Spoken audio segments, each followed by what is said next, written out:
Hey guys, what's going on?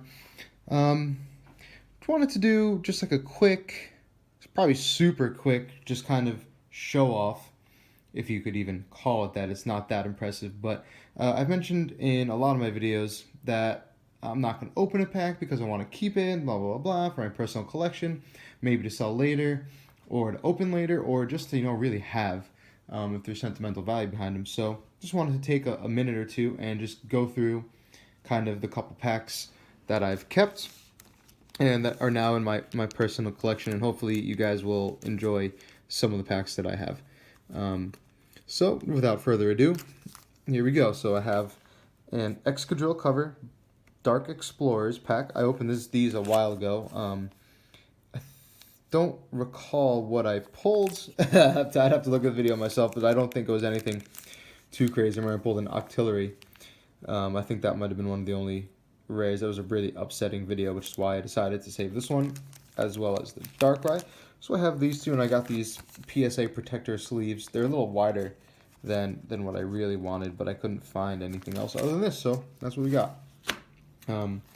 If you guys remember, I did a Japanese Flash Fire booster pack opening, so I saved two of those just because artwork, and I mean, it has Charizard on the front, so if I was a betting man, I'd say that these will go up in value at some point just because Charizard. So that's two sets real quick. If anyone watched, oh boy, what video was it? I opened up something. I think it might have been a Lost Thunder opening, and at the end I had a vintage surprise, and it was Jungle set. I actually was able to pick up 3. So I opened up, I got a Holofoil Flareon that's actually now out for PSA grading. But I picked up 3 packs total. So I still have 2 of the Jungle expansion Japanese Jungle expansion. So that's pretty cool. I love the artwork on these, much better than the English variant. So that's really cool. I just did this video a couple days ago. I saved a Yu-Gi-Oh! Rise of Destiny first edition pack. Not worth more than like $4 or $5, but this was pretty much childhood after Pokemon was Yu-Gi-Oh! So pretty sentimental pack. Similar with Magic Ruler, and I've explained the whole Magic Spell thing, so that was pretty cool that I was able to get a couple of these OG Magic Ruler, not first edition, but regular Magic Ruler. It's an original. There's no 2014 reprint. So Magic Ruler. I just did a video on Dragon Majesty with the Latios pin set. So I have one of each artwork of Dragon Majesty, just to have. I mean, again, you got Charizard, who's super popular, Salamence, which is mega popular, as is Dragonite. Reshiram's kind of the outlier there, even though he's legendary. But one of each of these. And now we're getting into the pretty cool packs. Hopefully some of these guys will impress you. I was able to get a Neo Genesis First edition Neo Genesis. One of the more expensive packs that I have. Probably one of the most expensive. I mean, those aren't really, the ones I showed you aren't really worth anything. But how awesome. Unfortunately, it's Meganium artwork. Unfortunately, because that's probably just the least popular. I mean, the other ones are Lugia, Feraligatr, Typhlosion. So if I had to, again, be a betting man, I'd say that Meganium is the least popular artwork, but it really doesn't matter too much unless it's a Charizard artwork on base set, first edition. Neo Genesis first edition, there could be $1,000 Lugia in here. So that's PSA 10 Lugia, folks. This will not ever be opened or sold. Probably this is going to be kept. So yeah. And now we're getting on to the Holy Grail, at least of my collection. I'm sure you could all guess what that is. I was able to get 3, one of each artwork, base set. Not Shadowless, not first edition. Those are out of my price range at this point. But amazing. Amazing. These were a pretty penny. These were a lot. These were a lot of money. Definitely more money than I should be spending on booster packs. But I had to have them.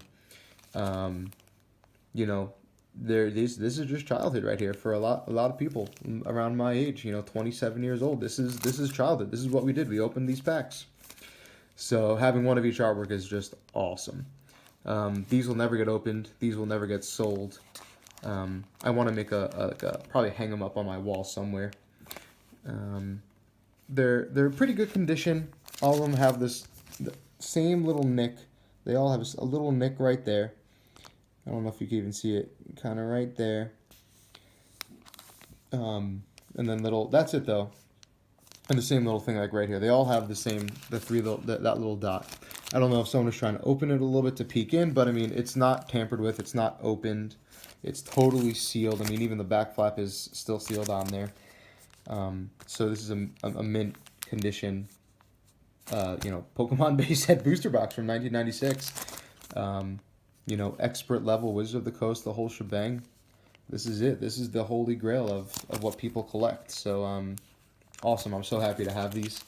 I have to find a better place to keep them. I don't want the packs to start bending from the humidity and moisture and stuff, but awesome to have. Thought about getting some PSA graded. PSA grading, let me find another long stem that I don't care about. Probably these Charizard ones.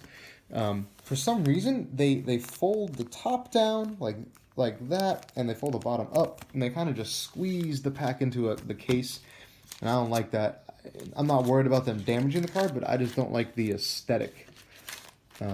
So, I figured these packs that aren't really worth that much money, that aren't really that, sought after, can just stay in these little cases I have, and maybe I'll buy the lockbox to put them in, and these are definitely going to get hung up at some point.